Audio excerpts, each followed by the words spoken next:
69,000 కోట్ల రూపాయల అప్పుతో మేము అప్పచెప్తే చంద్రశేఖరరావు గారు నాకు అప్పచెప్పేటప్పటికీ జీత భత్యాలు కూడా మొదటి తారీఖున ఇవ్వలేని పరిస్థితి. రిజర్వ్ బ్యాంకులో చేబదులు కింద 1,000 కోట్ల రూపాయల అప్పు, బ్యాంకుల్లో 8,11,000 కోట్ల రూపాయలు, 4 రకాల అప్పులు ఉంటాయి. ఎఫ్ఆర్బిఎం పరిధిలో తెచ్చుకున్న అప్పులు, కార్పొరేషన్ సంస్థలకు ప్రభుత్వం గ్యారెంటీ ఇచ్చిన అప్పులు, కార్పొరేషన్ సంస్థలే స్వయంగా మేము కట్టుకుంటామని తెచ్చుకున్న అప్పులు, ఇతర విధానాలలో ప్రభుత్వం తెచ్చుకున్న అప్పులు, 4 రకాల అప్పులు 6,71,000 కోట్ల రూపాయలైతే పోతూ పోతూ చేబదుల కింద బకాయిలు పెట్టినాయి. కాంట్రాక్టర్ల బిల్లులు 50,000 కోట్లు పెండింగ్ పెట్టినాయి. ఉచిత విద్యుత్తుకి విద్యుత్ సంస్థలకు సింగరేణికి ఒక 30,000-35,000 కోట్ల రూపాయలు బకాయిలు పెట్టింది. ఉద్యోగ రిటైర్మెంట్ బెనిఫిట్స్ ఒక 10,000 కోట్ల రూపాయలు బకాయిలు పెట్టింది. లిక్కర్ సప్లై చేసిన సంస్థలకు ఒక 5,000 కోట్ల రూపాయల బకాయిలు పెట్టింది. ఫీజు రియంబర్స్మెంట్ ఒక 8,000 కోట్ల రూపాయల బకాయిలు పెట్టింది. ఈ రకంగా 1,29,000 కోట్ల రూపాయలు లెక్కకు దొరకని, చేతికి అందని అప్పులు నమ్మినోడి దగ్గరల్లా, ఇచ్చినోడి దగ్గరల్లా దొరికిన కాడికి దొరికినంత అప్పులు తీసుకొచ్చి మొత్తానికి 8 లక్షల కోట్ల పైచిలకు అప్పులతోనే రాష్ట్రాన్ని నాకు అప్పచెప్పిండు. నేను డిసెంబర్ 7 తారీఖు నాడు బాధ్యత తీసుకున్న తర్వాత అప్పటికి ప్రభుత్వ ఉద్యోగస్తులకు జీతాలు ఇవ్వలే. జీతాలు ఇద్దామని ఎత్తుకుతే డబ్బులు లేవు.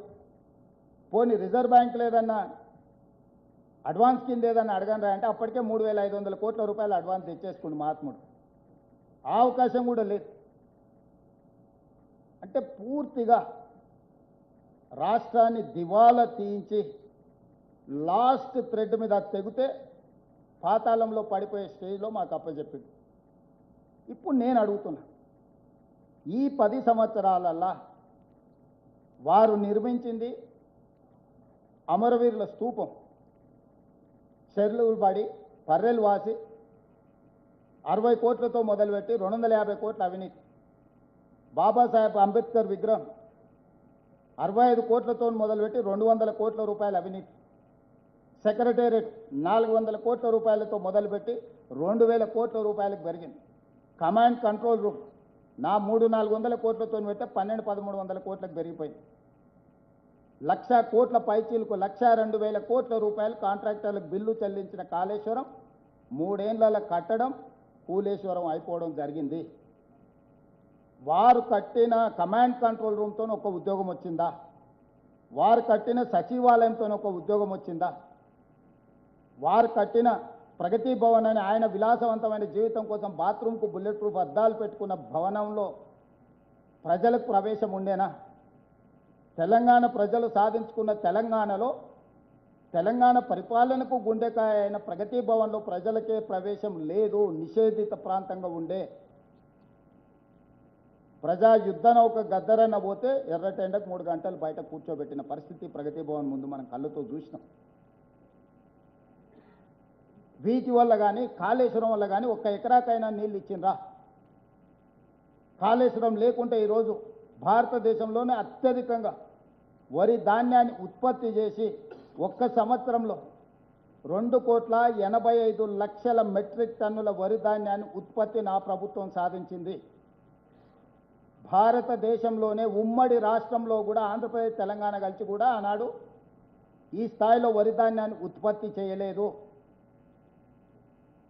65 లక్షల ఎకరాలలో వరి పండించి ఒక సీజన్లో, ఇంకొక సీజన్లో 54 లక్షల ఎకరాల వరిని పండించి 2 సీజన్లు కలిపితే దాదాపుగా 1,10,00,000-15 లక్షల ఎకరాలలో వరి ఉత్పత్తి చేసి 2,85,00,000 మెట్రిక్ టన్నుల వడ్లను ఉత్పత్తి చేసిన ప్రభుత్వం మాది.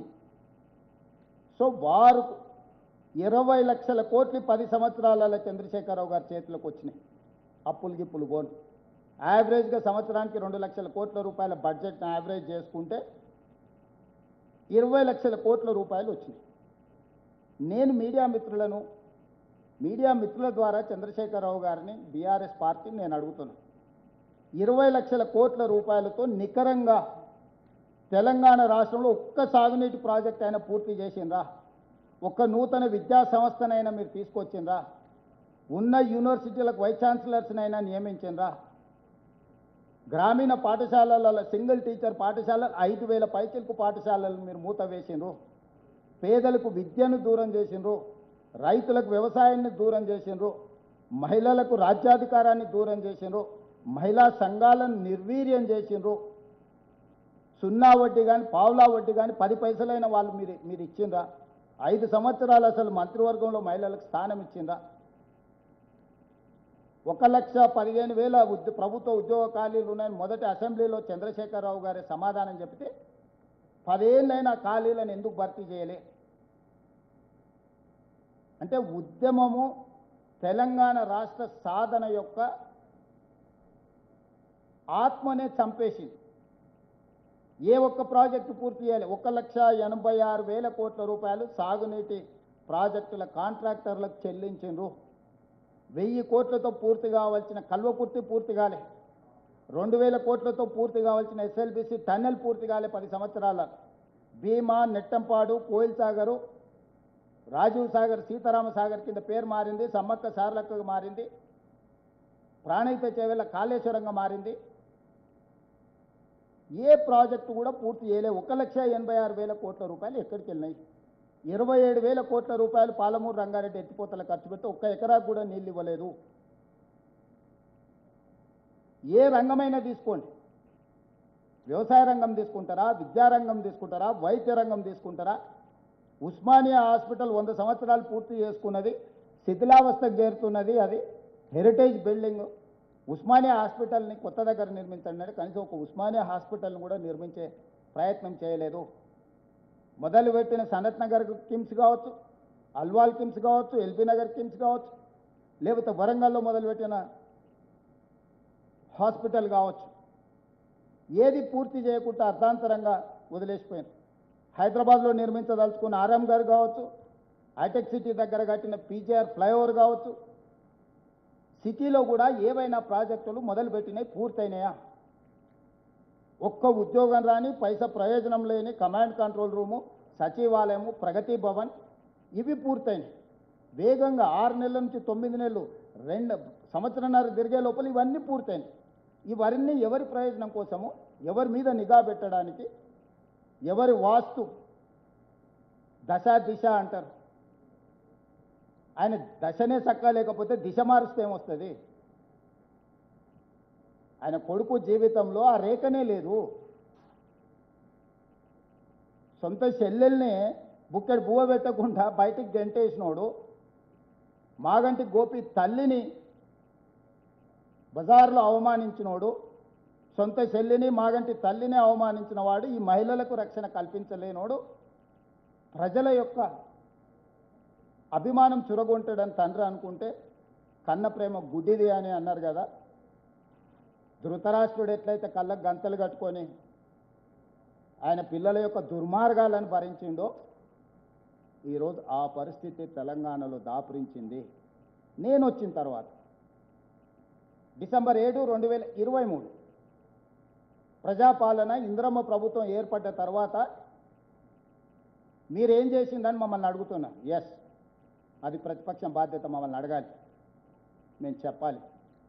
అది మా బాధ్యత చెప్పడం. అడగడం వాళ్ళ అధికారం, చెప్పడం మా బాధ్యత. అధికారాన్ని చేపట్టిన 48 గంటల్లోనే ఈ